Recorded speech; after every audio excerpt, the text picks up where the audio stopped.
So summary of the laws. Okay. Prohibition of Sechitah. So Sechitah again is squeezing.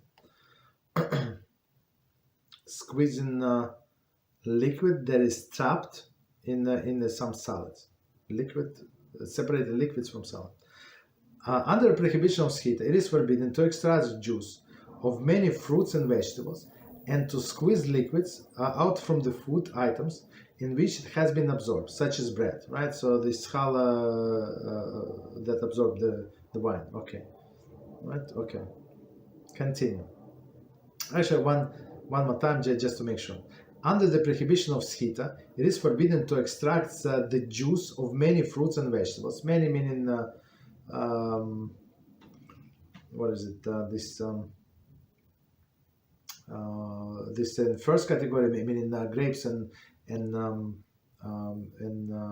olives, and second category this fruits vegetables that commonly used. Okay, and some things in which some food items in which the liquids were trapped. Okay, continue. Fruits and vegetables that divided in three categories in regarding Sechitah. Number one, olives and grapes are subject to the Sechitah under biblical law, so that's very careful.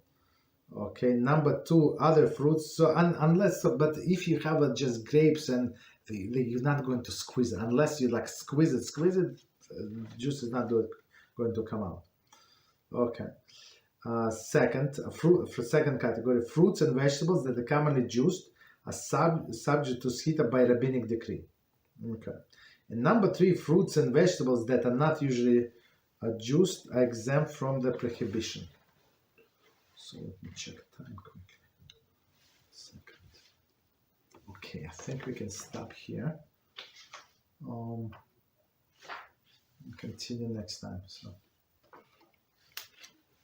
it's very, very, very practical topic. I mean, all of them practical, but this is very commonly applied.